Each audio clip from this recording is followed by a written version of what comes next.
हाँ तो बच्चों, जैसा कि आप लोगों को स्क्रीन पे दिख चुका होगा कि आज हम डिस्कस करने वाले हैं क्लास 11th के 3 बहुत इंपॉर्टेंट टॉपिक जो कि दिख रहे हैं आपको, cash book, subsidiary books and ledger. जैसा कि आप लोगों को पिछले वीडियोस में मैंने जनरल एंट्रीज बहुत अच्छे से समझाने की कोशिश करी है, बहुत अच्छे से आप लोगों को समझ में भी आ गई होगी। ऑलमोस्ट सारे इलस्ट्रेशंस मैंने सारे जो अनसॉल्व क्वेश्चन है उसमें ऑलमोस्ट दे दिए हैं।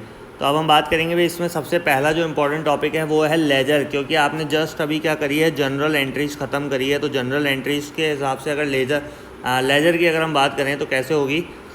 लेजर कुछ इस तरीके से होगी कि आपने कोई एंट्री करी है, कैश अकाउंट डेबिट, क्या करा है, cash account debit to Ram account. That means कि अगर हम राम का अकाउंट, मतलब कि राम्स लेजर बना रहे हैं, राम का अगर अकाउंट हम यहाँ पे बना रहे हैं, तो हम बात करेंगे तो किस तरीके से बनेगा। भाई राम के अकाउंट में राम का नाम नहीं आएगा, फिर क्या आएगा, यहाँ पे राम के अलावा बचा क्या, कैश अकाउंट डेबिट हो रहा है, तो ये कैश क्या हो जाएगा, यहाँ पर बाय करके क्रेडिट हो जाएगा। कैश क्या हो जाएगा, बाय करके क्रेडिट।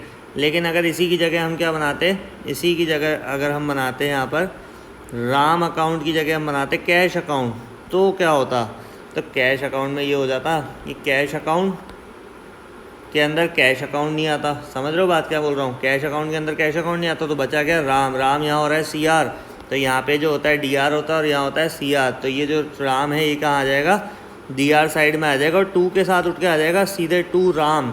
दैट मीन्स कि ये 2 तो यूँ क्यों आना ही आना है, लेकिन जो बाय CR साइड में है वहाँ क्या है, यहाँ पे अगर कुछ नहीं है तो क्या मानेंगे, बाय। तो ये याद रखने के लिए, तो यहाँ पे क्या आ जाता, बाय आ जाता अगर यहाँ पे राम्स अकाउंट हम बनाते, जो कि मैंने अभी पहले बना के आप लोग बता दिया। इसी तरीके से आपको क्या करना है, पर्टिकुलर हर एक इंडिविजुअल अकाउंट के बारे में आपको डिस्क्रिप्शन देना है। जैसे मान लो कैश से एक ही ट्रांजेक्शन थोड़ा ना होगा भाई, राम से थोड़ा ना कैश से ट्रांजेक्शन करेंगे भाई, शाम से भी कर सकते हैं, सूरज से भी कर सकते हैं, किसी से भी कर सकते हैं भाई। जितने भी ट्रांजेक्शन आप लोगों को दिख रहे होंगे वो सारे ट्रांजेक्शन आपको क्या दिखाने हैं, राम के अकाउंट में दिखाने हैं। राम्स अकाउंट में वो सारी चीज़ें आपको क्या करनी है, DR की तो CR में, भाई DR को तो क्या करना है, यहाँ गलत मैंने मोड़ दिया इसकी लाइन, DR को तो कहाँ ले जाना है, CR साइड में, और CR को क्या ले जाना है, DR साइड में। बस यही सिंपल सी चीज़ है जो कि इस पूरे लेजर में हमें समझनी है भाई। लेजर में और कुछ भी नहीं है। लेजर क्या, एक तरह से हम क्यों बनाते हैं लेजर, इसका भी रीज़न आप लोग समझो। लेजर इसलिए बनाई जाती है कि राम, श्याम, मोहन जितने भी लोग हैं, कैश है, सब है ना, हर चीज़ का ट्रांजेक्शन हमने जनरल में लिख दिया है। लेकिन अगर पूछा जाए कि भाई कैश का कितना ट्रांजेक्शन है टोटल, नहीं बता पाओगे ना भाई, एकदम से देख के बताना होता है भाई, इतना बड़ा बिजनेस होता है। तो आप उस समय ऑन द स्पॉट देखने बैठोगे नहीं, 10, 20, 50, 70 एंट्री जो भी होंगी, जितनी भी एंट्रीज होंगी। तो उसके लिए हम लेजर प्रिपेयर कर लेते हैं, जिससे कि सारा ब्यूरो, सारा का सारा रिकॉर्ड हमारा एक जगह इकट्ठा हो जाए और हम एक बार में देख के बता दें कि कैश का इतना बैलेंस है, डेबिट बैलेंस है, क्रेडिट बैलेंस है। तो वो सारी चीज़ देखकर उसके बाद का एक प्रोसेस और समझ लो कि लेजर के जस्ट बाद बनता है भैया ट्रायल बैलेंस। क्या बनता है, ट्रायल बैलेंस। जैसा कि इसका नाम है ना कि ट्रायल बैलेंस, मतलब ऐसा लग रहा है किसी चीज़ को हम ट्राई कर रहे हैं। हाँ भाई ट्राई कर रहे हैं, ऐसे ही समझ लो कि भाई क्या होता है। जैसे अगर मान लो राम अकाउंट है और राम अकाउंट के डेबिट साइड में, मतलब कि यहाँ पर डेबिट साइड में टू बैलेंस CD अगर बच जाता है, क्या बच जाता है, टू बैलेंस CD। कितना अमाउंट बच गया, मान लो 10K बच गया, मतलब 10,000 बच गया। तो यहाँ पर ये जो डेबिट साइड में बचा है ना, तो ये क्या आ जाएगा, यहाँ पर इसके क्रेडिट साइड में आ जाएगा ट्रायल बैलेंस के। लेकिन ये जो ट्रायल बैलेंस बनाया मैंने थोड़ा सा गलत बना दिया भाइयों, माफ़ करना, गलती हो जाती है क्योंकि सारे अकाउंट एक से नहीं होते ना। ये ट्रायल बैलेंस कुछ इस तरीके से बनेगा कि एक ही साइड आपको बैलेंस दिखाना होगा। कैसे, ये देखो इस तरीके से कुछ बनेगा बस, जिसमें आपको क्या करना होगा, डेबिट जो डेबिट साइड है वो हमारा मान लो ये वाला है डेबिट साइड, और ये क्रेडिट साइड हो जाएगा इस तरीके से। अगर अब यहाँ पे डेबिट बैलेंस है तो ये वाला बैलेंस कहाँ चल जाएगा, राम के अकाउंट में। यहाँ पर दिखा देंगे हम क्रेडिट साइड में 10K, मतलब 10,000। समझ रहे हो बात। तो ये इस तरीके से आपको क्या करना है, पूरा का पूरा रिकॉर्ड रखना है इसमें ट्रायल बैलेंस में। और अगर मान लो ट्रायल बैलेंस में किसी भी साइड में अमाउंट कम पड़ जाता है, मान लो डेबिट साइड में अमाउंट कम पड़ गया या क्रेडिट साइड में अमाउंट यहाँ पे हमारा कम पड़ गया, तो वहाँ पे क्या खोले आएंगे हम, सस्पेंस अकाउंट। क्योंकि हमें पता नहीं है ना कहीं हमने गलती करी होगी। और उसके बाद से शुरू होती है रेक्टिफिकेशन ऑफ एरर की बात। तो भैया एरर होगा तभी तो रेक्टिफाई करेंगे। तो एरर्स भी 2 तरीके के होते हैं, एक तो ट्रायल बैलेंस बनाने के बाद का एरर होता है, एक ट्रायल बैलेंस बनाने से पहले का एरर होता है। तो इसके साथ हमारी पूरी लेजर की कहानी ख़त्म हो गई है।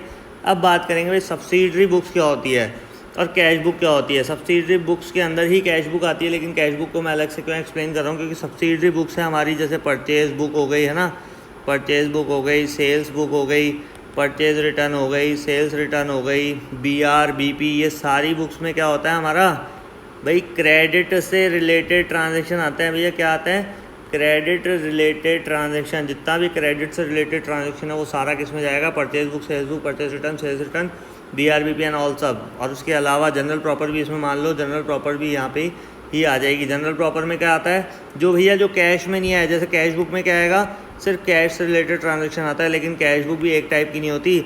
हाँ भाई, single column cash book, 2 column cash book and 3 column cash book के नाम से होती है। सिंगल कॉलम में सिर्फ कैश का कॉलम होता है और 2 कॉलम में क्या होता है, कैश और बैंक दोनों होता है। टेंशन मतलब एक एक इलस्ट्रेशन, एक एक क्वेश्चन भी करवाएंगे जिससे आप लोगों को इजी हो जाएगा। लेकिन ये जो सिर्फ है एक समरी मैं आप लोगों को यहाँ पर रिप्रेजेंट कर रहा हूँ। कैश बैंक के अलावा थर्ड कॉलम कौन सा आ जाता है इसमें थर्ड कॉलम आ जाता है डिस्काउंट का। तो ऐसे करके कैश बुक 3 कॉलम्स में डिवाइड हो गई। तो ये हमारी हो जाएगी simple cash book, 2 column cash book, 3 column cash book. लेकिन जो कैश में भी नहीं आया और जो अदर सब्सिडरी बुक्स है जैसे purchase book, sales book, purchase return, sales return और BR BP इनमें नहीं आया है, वो कहाँ जाता है भैया, वो जाता है जर्नल प्रॉपर में। अब आपका कहना होगा सर जो कैश नहीं है, क्रेडिट नहीं है, वो बचा क्या भैया, डेप्रीशिएशन में ना हमारे पास से कोई कैश जाता है ना कोई कैश हमारे पास आता है। तो अब बात करेंगे भाई डेप्रीशिएशन के अलावा भाई लॉस बाय फायर है। भाई लॉस हो गया, हमारी जेब से तोड़ना कुछ गया, लेकिन कहीं ना कहीं आग से माल नष्ट हो गया, कुछ भी हो गया, इंश्योरेंस कंपनी क्लेम करेगी, सारी चीज़ें होंगी। तो ये जो सारी अदर चीज़ें ये कहाँ चल जाएगी, हमारी जर्नल प्रॉपर में। तो जो भी कैश रिलेटेड और क्रेडिट से रिलेटेड ट्रांजेक्शन हैं, कैश से रिलेटेड ट्रांजेक्शन कैश बुक में, क्रेडिट से रिलेटेड ट्रांजेक्शन बाकी सारी सब्सिडरी बुक में, purchase sales, purchase return, sales return, BR BP and all. और उसके अलावा अगर कुछ बचेगा तो वो हमारा जाएगा जर्नल प्रॉपर में। तो ये छोटी छोटी चीज़ें हमें ध्यान रखनी है। तो हमारे यहाँ पे कैश बुक और सब्सिडरी बुक भी ख़त्म हो जाएगा। एक जो सबसे इम्पॉर्टेंट चीज़ इसमें बता रहा हूँ मैं, वो क्या है कि कैश बुक जो है, कैश बुक में सिर्फ एक बहुत ही स्पेशल चीज़ बोलो या डिफरेंट चीज़ है, वो है हमारी कॉन्ट्रा एंट्री। बच्चों को इसी कॉन्ट्रा एंट्री में बड़ी समस्या आती है। कॉन्ट्रा एंट्री का मतलब कुछ भी नहीं है, दिमाग ज़्यादा नहीं लगाना है। इसमें क्या करना है कि जब भी cash account debit to bank account entry हो, ठीक है, या bank account debit to cash account entry हो, समझ रहे हो, इसका मतलब कैश और बैंक जब दोनों एक साथ इफेक्ट होंगे। अब आपका क्वेश्चन ये होगा कि सर कैश और बैंक के अलावा और कुछ भी हो सकता है क्या? नहीं, सिर्फ कैश और बैंक दोनों अकाउंट एक साथ इफेक्ट हो रहे हैं और थर्ड अकाउंट कोई इफेक्ट नहीं हो रहा, तो ही हमारी क्या होगी, कॉन्ट्रा एंट्री होगी। दैट मीन्स कि या तो आपने कैश बैंक से निकाला है, ये क्या है, जब हमारा कैश हमने DR करा है, दैट मीन्स हमने बैंक से क्या करा है, कैश निकाला है। और ये यहाँ पे कैश हमारे पास CR हो रहा है, दैट मीन्स हमने बैंक में पैसा जमा कराया है। आ रही बात समझ में? तो ये जो एंट्रीज में आप लोग कराऊंगा, इलस्ट्रेशन कराऊंगा, क्वेश्चंस कराऊंगा, उसमें आपको पूरा एक्सप्लेन कर दूंगा। लेकिन उससे पहले ये चीज़ समझाना बहुत ज़रूरी थी कि भाई कॉन्ट्रा एंट्री भी एक चीज़ है जिसके बारे में आप लोग पता होना चाहिए। जैसे अगर हमने यहाँ बनाई कैश बुक, हमने बनाई यहाँ पर, तो उसमें कैसे इस कॉन्ट्रा एंट्री को आप दिखाओगे उसके बारे में भी बात कर लेते हैं कि भाई कैश और बैंक 2 कॉलम होने चाहिए ना। ये भैया 2 कॉलम बना लिए, हमारा हो गया कैश कॉलम, ये हो गया हमारा बैंक कॉलम, ये हो गया हमारा कैश कॉलम और ये हो गया हमारा बैंक कॉलम। तो देखो इधर जैसे अगर एंट्री हुई कैश अकाउंट या टू बैंक, तो देखो टू बैंक यहाँ क्या हो रहा है, CR हो रहा है, तो यहाँ पे आके क्या हो जाएगा, टू बैंक CR हो जाएगा, और सॉरी DR हो जाएगा। वहाँ CR हुआ तो यहाँ DR हो गया, लेकिन अमाउंट क्या आएगा, कैश में आएगा, ठीक है।